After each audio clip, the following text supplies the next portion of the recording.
My name's Douglas. I'm the business developer here at Niche. I've been working here for a little over 1 year. I met the boys in my first year. I was staying at a university accommodation and they wanted to run a competition in my hall. I was like the student rep at the time, and they were like, oh, how do we run this competition in your hall? And I was like, oh, you should do these things. Probably don't do these things. Just gave them a bit of a guideline. And then I was like, oh, but you guys have an app as well. And then they were like, yeah, we do. And I had a little look at the app and I was like, this is a pretty cool app, but you're doing this thing which I think is a bit weird, which was a social feature at the time. And I said, you're doing too many things at once, you need to streamline your focus. And long story short, they took the kind of criticism on board. They decided to meet with me every now and again, and I basically pushed my way into the company and basically joined on board over the summer. I was kind of looking at some of the legal stuff for them because I studied law. I did a lot of kind of business creativity, strategic vision and stuff. And then from there moved to like kind of sales roles and meeting roles and a bit of everything as it is in startup life. But yeah, over the year I've kind of progressed into more of a client-facing thing. So quite lucky that I have been able to shadow the CEO and the director by going into a lot of meetings with them. So I've been meeting with people like Starbucks, Fonterra, restaurant brands, quite a few big names. And this has really helped me to kind of like skyrocket my professionalism as a young person in the workforce, I guess. So yeah, met them when I was like 18, just turned 20, actually decided to not go back to university and keep working full-time here because I'm enjoying it so much. And yeah, that's essentially my role within the company and how I started.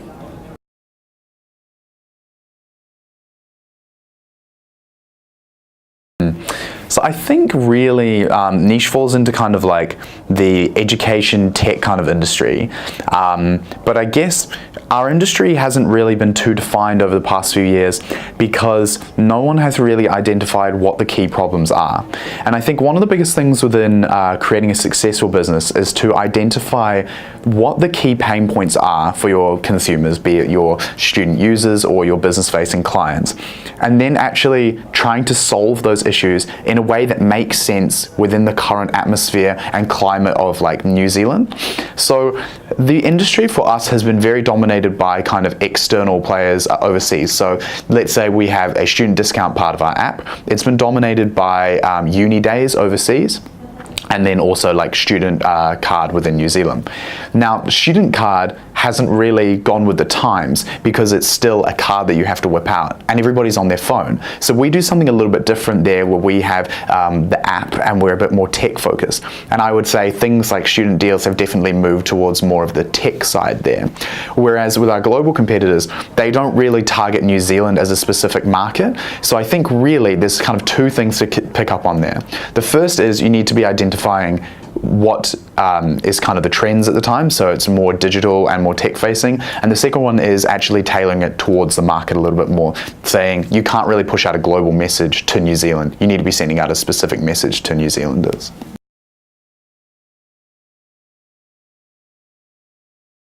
It is quite important to keep an eye on the competitors because what they can really show you is, you know, sometimes some amazing ideas of where they've picked up the correct things, but also sometimes where your competitors have completely missed the mark. It's quite good because it's almost like they've done the trial and error thing for you.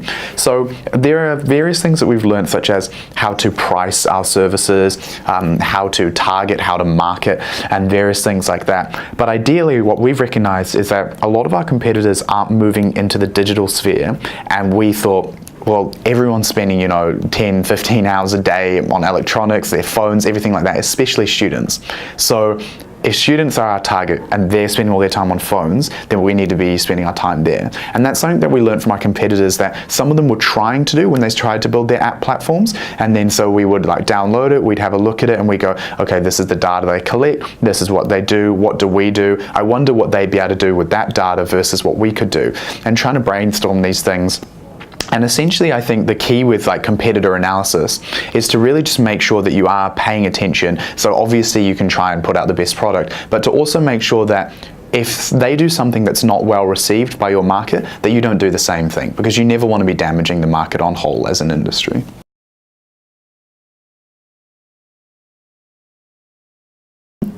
I mean, personally, I would like to say no, because I feel like we're quite an innovative company.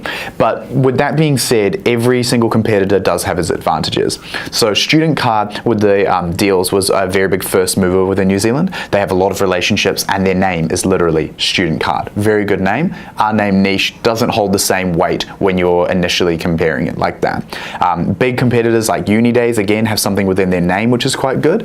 And that's kind of a reoccurring theme. I personally struggle with the name from time to time because it's you have to tell the story of we're there to help students find their niche, right? The comfortable place and position in life and employment, which is great, but it's not got that same kind of punch as like Uni Days, Student Card, Student Job Search. And that is what we kind of struggle with until you start bringing out, the data and the stats and everything like that. But essentially with the competitors, I think something that they're doing really, really well at the moment is kind of learning to narrow down on their markets a little bit. So with regards to student job search, something they do which is really cool is they are primarily for students, and that is something that like Student Job Search, Student Card and Niche kind of separate themselves compared to other companies like Seek and Trade Me, is that we are specifically for students. So I would say that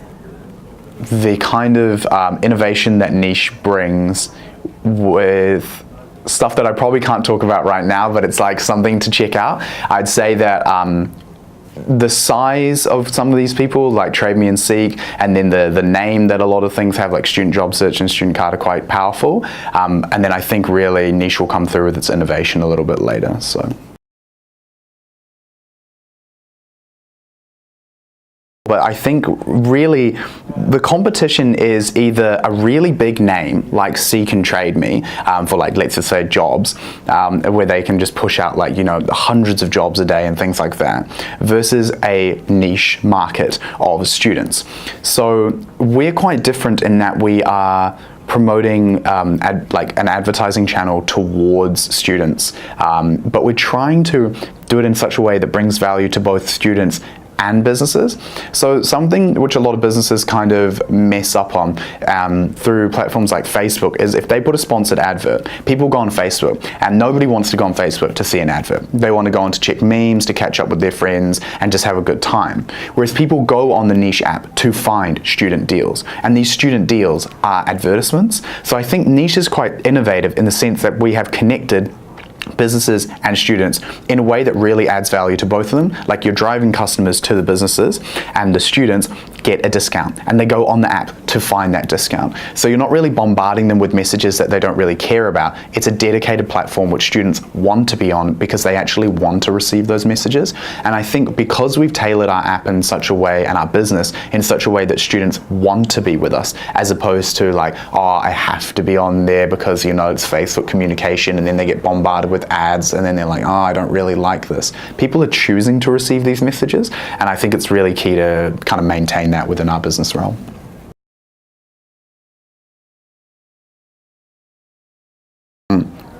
They say like keep your friends close but keep your enemies closer type of thing. What we actually see within the job market is if you look at a, let's say, recruitment company that needs to hire a lot of people, they put a lot of job adverts out on like Seek. These job adverts are often copied to other websites like Trade Me, Indeed, and basically all of their competitors, right? And what I've started to see, because I'm in charge of the jobs platform at Niche, is there's kind of a lot of collaboration to really just help the user find the job. So I think the big thing for Niche isn't really to worry too much about competitors, push them out and try and always like be better than them. It might actually be something like, let's look at competitors, what they're doing, let's see if we can maybe collaborate with them. Because at the end of the day, like, yes, we are a company, but we are trying to help students, and that is our mission. And if at the end of the day, what that means is connecting with other people and other brands to like provide those services at a better kind of level, a better quality, then I think that's probably the best way to do it. Obviously, there is always some concern about some competitors, especially the big ones with big names, big money like Trade Me and Seek, but at the end of the day, it might be better just to have a collaboration opportunity with them. With regards to kind of competitors within our student deals field, I don't think we're too concerned because we lead it within the number of partners, number of users, and kind of the level of innovation we have. So not too worried, and I think with the CEO's kind of strategic vision as well, we should be in good stead to kind of not be too trumped by any competitors.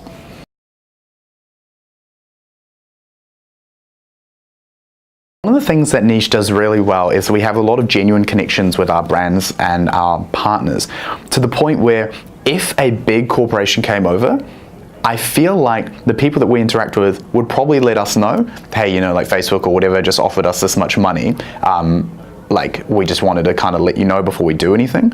And I think that's something that is very different about any business relationship I've ever heard before. And that's that Niche and the people we work with, we're so close and we're such good friends at the end of the day that if anything was to kind of pose a threat to our business with those kind of relationships, I feel like we would be notified. And at the end of the day, we hold a lot of the groundwork within New Zealand that we've put in. So I feel like if it was a corporation to come over, unless they can just completely blast us out of the water with money, it's going to be very difficult for them to build those genuine connections, which is what we've been working so hard to do for the past like 3.5 years.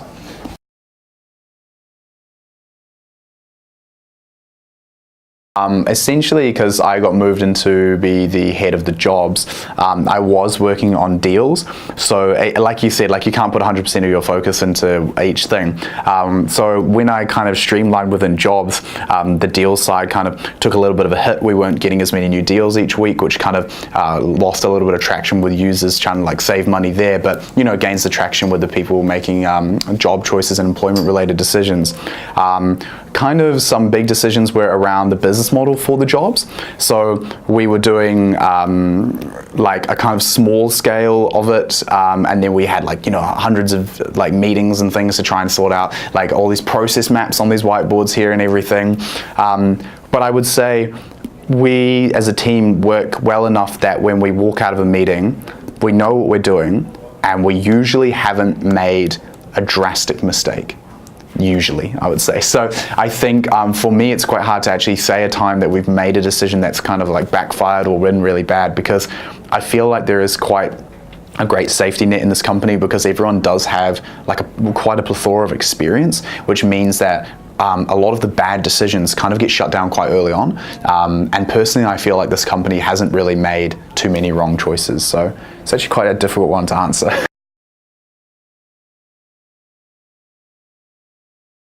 Participated in quite a lot of group work assignments and things at university as well, and I can definitely chime in that sometimes it just doesn't work, and it's a lot harder in university settings because everybody in this company is here because they have a vested interest, they care, and they really want it to work. Sometimes at university, you get people who don't really care, and it's quite difficult to gather everyone. So I think the first thing is everybody cares, which means that we don't want to put forward bad ideas, and we want to give it 100%. Then the safety net comes in that we have a decision-making process. So I might be in a meeting with Michael, who is like my sales manager, and Jay, who is the director. We might come up with an idea, and then we'll formulate it, we'll kind of propose it, and that will go to the CEO. And the CEO, James, then goes, yep, this aligns with our vision, or no, I think we should change it a little bit. If that is okay, depending on what type of decision it is, maybe it needs to go to the branding team as well, or the marketing team, or the software team, but we have quite a good process of decision making, which means that first of all, bad ideas are squashed. Second of all, there is a safety net because there's a chain of command. When I was working in group projects at school, I would inherently, the first day of work, just do my absolute best to show everybody that I should be the safety net leader, which meant that whenever anything was decided or anyone was working on anything, it would go up that chain of command to me, and I would make the final decision, because I know that if no one does that, then that's when group projects fail. So if there was like a tip I could give to group project people, it would be grind really hard on that first day and prove that you should be the leader of the group, and then naturally everything will come to you, and there will be this built-in safety net. And to be honest, it doesn't even matter if you're not the smartest or not the best. It's just that there's a two-step decision-making process, because it's so hard for like 6 people to agree on one thing. But if 5 people can agree, that's easier. And then if another person gets another say, that's a completely different thing. And I think that's almost safer for a lot of group projects and stuff. Definitely seem to work with us, so.